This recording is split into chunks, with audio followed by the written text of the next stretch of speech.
SASDOவின் பிரதான செய்திகள். தலைப்புச் செய்திகள். பிள்ளையான் கட்சியின் முக்கியஸ்தர்களிடம் சிஐடியினர் விசாரணை. யாழில் மாவி மீது கொலைவெறி தாக்குதலை நடாத்திய EPDPயினர் சபையில் வெளிப்படுத்திய ஸ்ரீதரன் MP. கொழும்பில் திடீரென தீப்பெட்டி எறிந்த முச்சக்கர வண்டிகள். திடீரென விலகிய கயந்த கருணாதிலக்க MP. சபாநாயகர் அறிவிப்பு. புலிகளின் ஆயுதங்கள் குறித்து அர்ச்சுனா வெளியிட்ட கருத்து. பாதுகாப்பு செயலாளர் மறுப்பு. முன்னாள் அமைச்சர் மெர்வின் செல்வாவுக்கு பிணை. தங்க நகைகளுக்குரிய ஆவணங்களை உரியவர்கள் உறுதிப்படுத்தினால் நகைகள் வழங்கப்படும். பிமல் ரத்நாயக்க தெரிவிப்பு. அமெரிக்க அலாஸ்கா கடற்கரையில் கைவிடப்பட்ட சரக்கு கப்பல். தொடர்பன விரிவான செய்திகள். தாயக செய்திகள். மட்டக்களப்பில் தமிழ் மக்கள் விடுதலை புலிகள் கட்சியின் உப தலைவர் உட்பட 3 பேரை CIDக்கு வரவழைத்து விசாரணையின் பின்னர் விடுவித்துள்ளனர். வாழைச்சேனையில் பிள்ளையானின் தமிழ் மக்கள் விடுதலை புலிகள் கட்சியின் பதில் தலைவர் ஜேமன் அழைக்கப்படும் நாகலிங்கம் திரவியம் உட்பட 3 பேரை இன்று கொழும்பிலிருந்து வந்த குற்ற விசாரணை பிரிவான CIDயினரால் அவரது வீட்டில் வைத்து வாழைச்சேனை போலீஸ் நிலையத்துக்கு அழைத்துக் கொண்டு சென்று விசாரணைகளை மேற்கொண்ட பின்னர் விடுவிக்கப்பட்டுள்ளதாக போலீஸ் உயரதிகாரி ஒருவர் தெரிவித்தார். கிழக்கு பல்கலைக்கழக முன்னாள் உபவேந்தர் பேராசிரியர் சுப்பிரமணியம் ரவீந்திரநாத் கடந்த 2006 டிசம்பர் 15 கொழும்பிலிருந்து மட்டக்களப்பு நோக்கி வாகனத்தில் பிரயாணித்த நிலையில் அவர் கொழும்பில் வைத்து கடத்தப்பட்டு காணாமற் போயுள்ள சம்பவம் தொடர்பாக முன்னாள் ராஜாங்க அமைச்சர் C. சந்திரகாந்தனை கடந்த ஏப்ரல் 8 கொழும்பு குற்ற விசாரணை பிரிவு மட்டக்களப்பில் உள்ள அவரது காரியாலயத்தில் வைத்து கைது செய்து பயங்கரவாத தடை சட்டத்தின் கீழ் 3 மாதம் தடுப்பு காவலில் வைத்துள்ளனர்.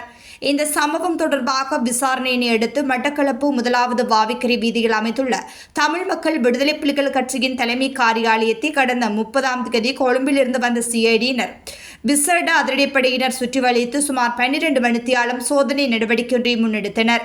இதன்போது அங்கிருந்த ஒரு சேட்டலைட் போன் உட்பட 3 கையடக்க தொலைபேசிகள், சாரதி அனுமதி பத்திரம் 1, கடவுச்சீட்டு 1, iPad 1, 9 மில்லிமீட்டர் ரக கைத்துப்பாக்கி 5, ரிப்பீட்டர் ரக துப்பாக்கியின் 5 வெட்டு தோட்டாக்களை மீட்டனர். இதனையடுத்து கைப்பற்றப்பட்ட சேட்டலைட் போன் தொடர்பாக TMB கட்சியின் வாழைச்சேனியை சேர்ந்த மார்க்கன் என்று அழைக்கப்படும் ஐயாத்துறை ரவி மற்றும் அவரின் உதவியாளர் குமரன் ஆகிய இருவரையும் நேற்று வாழைச்சேனி போலீஸ் நிலையத்துக்கு CIDயினர் அழைத்து சுமார் 5 மணித்தியாலம் விசாரணைகளை மேற்கொண்டு பின்னர் அவர்களை விடுவித்துள்ளனர். இதனைத் தொடர்ந்து இன்று பகல் 11 மணியளவில் வாழைச்சேனை பேத்தாளையில் உள்ள தமிழ் மக்கள் விடுதலை புலிகள் கட்சியின் உப தலைவரான JM என்பவரது வீட்டை CIDயினர் முற்றுகையிட்டு அவரை விசாரணைக்கு அழைத்து சென்று வாழைச்சேனை போலீஸ் நிலையத்தில் வைத்து சுமார் 4 மணித்தியாலம் விசாரணைகளை மேற்கொண்ட பின்னர் அவரை விடுவித்துள்ளதாக அவர் தெரிவித்தார். மறைந்த அண்ணின் மாவி சேனாத் ராஜா மீது 2001 தீவகத்தின் நாரந்தனி தம்பாட்டியில் வைத்த டக்ளஸ் தேவானந்தாவின் ஆயுதக்குழுவால் மாவி சேனாத் ராஜா மீது கொலைவெறி தாக்குதல் மேற்கொள்ளப்பட்டதாக தமிழரசு கட்சியின் யாழ் மாவட்ட பாராளுமன்ற உறுப்பினர் சிவஞானம் ஸ்ரீதரன் பாராளுமன்றில் நினைவு கூர்ந்தார். இன்றைய பாராளுமன்ற அமர்வில் கலந்து கொண்டு மாவி சேனாத் ராஜாவின் மறைவை முன்னிட்டு இடம்பெறும் அனுதாப பிரேரணையில் கலந்து கொண்டு உரையாற்றும் போதே அவர் இவ்வாறு தெரிவித்தார். ஊர்காவல்துறை மக்களை சந்திப்பதற்காக சென்ற மாவி சேனாத் ராஜா நாடாளுமன்ற மேனாள் உறுப்பினர் கனகலிங்கம் சிவாயிலிங்கம், முன்னாள் கிராம அலுவலர் சிவராசா உள்ளிட்ட தமிழ் தேசிய கூட்டமைப்பினர் மீது தமிழின படுகொலைகளை புரிந்த இலங்கை அரசின் பங்காளியான டக்ளஸ் தேவானந்தாவும் அவரது ஆயுதக்குழுவும் 2001-11-28 நாரந்தனி தம்பாட்டி பகுதியில் வைத்து தாக்குதல் மேற்கொண்டதுடன் ஏரம்பு, பேரம்பலம், ஜோகசிங்கம், கமல்ஸ்டோங் ஆகிய இருவர் அந்த இடத்தில் படுகொலை செய்யப்பட்டதுடன் 28 பேர் படுகாயமடைந்ததையும் மாவி சேனாத் ராஜா ஹொட்டன் பொல்லுகளாலும் துப்பாக்கிகளாலும் வாள்களாலும் சுட்டும் வெட்டியும் அடித்தும் மூர்க்கத்தனமாக தாக்கப்பட்டு நினைவிழக்கும் அளவு காயமுற்றிருந்த கரை படிந்த சம்பவத்தையும் மீள நினைவூட்டி அவரது நினைவுகளை பதிவு செய்கின்றேன். கொழும்பு தமட்டகுடி பிரதேசத்தில் உள்ள கட்டடம் ஒன்றுக்கு முன்பாக நிறுத்தி வைக்கப்பட்டிருந்த கார் மற்றும் 6 முச்சக்கர வண்டிகள் திடீரென தீப்பெட்டி எரிந்துள்ளதாக போலீசார் தெரிவித்தனர். இந்த விபத்து இன்று அதிகாலை இடம்பெற்றுள்ளது. ஒரு முச்சக்கர வண்டி மீது தீ பற்றியதை அடுத்து அருகில் நின்ற முச்சக்கர வண்டிகளுக்கு தீ பரவி இந்த விபத்து ஏற்பட்டதாக போலீசார் தெரிவித்தனர். மாநகர சபையின் தீயணைப்பு படையினர் இணைந்து தீப்பரவலை கட்டுப்படுத்தியதாக போலீசார் தெரிவித்தனர். தீ விபத்தின் போது அவருக்கும் எந்தவித காயங்களும் ஏற்படவில்லை எனவும் போலீசார் தெரிவித்தனர். தமட்டகுடி போலீஸ் நிலைய பொறுப்பதிகாரி தலைமை ஆய்வாளர் கபில பண்டாரவின் அறிவுறுத்தலின் பேரில் மேலதிக விசாரணைகள் மேற்கொள்ளப்பட்டு வருகின்றன. பாராளுமன்ற உறுப்பினர் தயாஸ்ரீ ஜெயசேகரவின் நடவடிக்கைகள் தொடர்பாக பெறப்பட்ட முறைப்பாட்டை விசாரித்து அறிக்கை சமர்ப்பிப்பதற்காக நியமிக்கப்பட்ட மூவர் குழுவிலிருந்து கயந்த கருணாதிலக்க விலகியுள்ளார். பாராளுமன்ற அலுவல்கள் இன்று ஆரம்பித்த போது சபாநாயகர் ஜகத் விக்ரமரத்ன இதனை பாராளுமன்றத்தில் அறிவித்தார். அதன்படி எதிர்க்கட்சியின் பிரதம அமைப்பாளர் கயந்த கருணாதிலக்கவுக்கு பதிலாக பாராளுமன்ற உறுப்பினர் சட்டத்தரணி ராவ் ஹக்கீம் நியமிக்கப்பட்டுள்ளதாக சபாநாயகர் அறிவித்தார். பாராளுமன்றத்தில் சட்டத்தரணி தயாஸ்ரீ ஜெயசேகரவின் நடத்தை தொடர்பாக கிடைக்கப்பெற்ற முறைப்பாட்டை கருத்தில் கொண்டு கடந்த மே மாதம் 20ஆம் தேதி இந்த 3 பேர் கொண்ட குழு நியமிக்கப்பட்டமை குறிப்பிடத்தக்கது.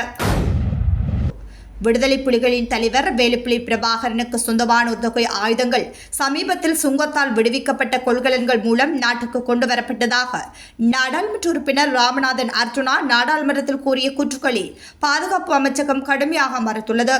பாதுகாப்பு செயலாளர் ஓய்வு பெற்ற ஏர் வைஸ் மார்ஷல் ஷம்பத் துய்யகொண்டா இந்த அறிக்கையை முற்றிலும் ஆதாரமற்றது மற்றும் பொய்யானது என்று நிராகரித்தார்.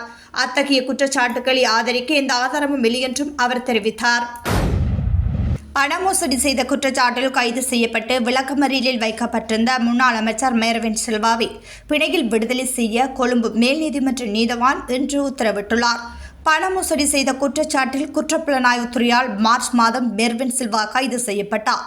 முன்னாள் அமைச்சர் மேர்வின் சில்வா தனது வருமானத்துக்கு அப்பால் கோடிக்கணக்கான ரூபாய் மதிப்புள்ள சொத்துக்கள், வாகனங்கள் மற்றும் வங்கிக் கணக்குகளை பராமரித்ததாக குற்றம் சாட்டப்பட்டு இன்று நீதிமன்றத்தில் குற்றப்பத்திரிகை தாக்கல் செய்யப்பட்டது. லஞ்சம் அல்லது ஊழல் பற்றிய சாத்துதல்களை புலனாய்வு செய்வதற்கான ஆணைக்குழுவால் நீதிமன்றத்தில் குற்றப்பத்திரிகை தாக்கல் செய்யப்பட்ட பின் நீதிமன்றம் அவரை பிணையில் விடுவிக்க உத்தரவிட்டது. யுத்த காலத்தில் வடக்கில் இராணுவத்தால் கைப்பற்றப்பட்ட தங்க நகைகளுக்குரிய ஆவணங்களை உரியவர்கள் உறுதிப்படுத்தினால் அவர்களுக்கு நகைகள் வழங்கப்படும் என சபை முதல்வர் பிமல் ரத்நாயக்க தெரிவித்தார். எனினும் ஆவணங்களை உறுதிப்படுத்தாவிடின் அந்த நகைகளின் ஒரு தொகை வடக்கு பொது அபிவிருத்திக்கு பயன்படுத்தப்படும். இதற்கு பொது நிதியம் ஒன்று ஸ்தாபிக்கப்படும் என்றும் தெரிவித்தார். யுத்த காலத்தில் வடக்கில் இராணுவத்தால் கைப்பற்றப்பட்ட தங்க நகைகள் ஜனாதிபதியின் பணிப்புக்கு அமைய சட்ட நடவடிக்கைகள் ஊடாக போலீஸ் திணைக்களத்துக்கு ஒப்படைக்கப்பட்டுள்ளன. இந்த தங்க நகைகள் யுத்த காலத்தின் போது வடக்கு மாகாணத்திலிருந்து கைப்பற்றப்பட்டுள்ளது. இந்த தங்க நகைகள் ரசாயன பகுப்பாய்வுக்கு உட்படுத்தப்பட்டுள்ளது. அறிக்கை பெற்றுக்கொள்வது அவசியமாகும். அறிக்கை கிடைத்ததன் பின்னர் அவற்றை உரியவர்களுக்கு ஒப்படைப்பது அரசாங்கத்தின் நோக்கமாகும். வடக்கு அபிவிருத்திக்கு இந்த தங்க நகைகளின் ஒரு தொகையையும் அரசாங்கத்தால் ஒரு தொகையும் வைப்பிலிடப்படும். வெளிநாடுகளில் வாழும் தமிழர்கள் இந்த அபிவிருத்தி திட்டத்தில் பங்கு பெற்றுவதற்கான வாய்ப்பளிக்கப்படும் என்றார். உலகச் செய்திகள். 800 மின்சார வாகனங்கள் உட்பட சுமார் 3000 வாகனங்களை ஏற்றி சென்ற சரக்கு கப்பல் அமெரிக்க அலாஸ்கா கடற்கரையில் கைவிடப்பட்டுள்ளது.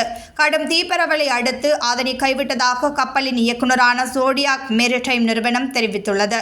தீயை கட்டுப்படுத்த முடியாமை காரணமாக 22 பணியாளர்களில் கப்பலில் இருந்து பாதுகாப்பாக வெளியேற்றப்பட்டதாகவும் தெரிவிக்கப்பட்டுள்ளது. மார்னிங் மிடாஷ் என்ற கப்பல் அலாஸ்காவில் உள்ள அடாக்கிலிருந்து தென்மேற்கே 300 கடல் மைல் தொலைவில் வைத்து தீப்பற்றி கொண்டதாக தகவல்கள் வெளியாகின. லைபீரிய கொடியுடன் கூடிய இந்த கப்பல் மே 26 அன்று சீனாவின் ஜண்டாய் துறைமுகத்திலிருந்து புறப்பட்டு மெக்சிகோவின் லஷாரோ கார்டனாஸுக்கு சென்று கொண்டிருந்ததாக தெரிவிக்கப்பட்டுள்ளது. இந்நிலையில் கப்பல் எந்த வகையான வாகனங்களை எடுத்து சென்றது என்பது தெளிவாக தெரியவில்லை. மீண்டும் தலைப்புச் செய்திகள். பிள்ளையான் கட்சியின் முக்கியஸ்தர்களிடம் சிஐடியினர் விசாரணை. யாழில் மாவி மீது கொலைவெறி தாக்குதலை நடாத்திய இபிடிபியினர் சபையில் வெளிப்படுத்திய ஸ்ரீதரன் எம்பி. கொழும்பில் திடீரென தீப்பெட்டி எறிந்த முச்சக்கர வண்டிகள். திடீரென விலகிய கயந்த கருணாதிலக்க எம்பி. சபாநாயகர் அறிவிப்பு. புலிகளின் ஆயுதங்கள் குறித்து அர்ஜுனா வெளியிட்ட கருத்து.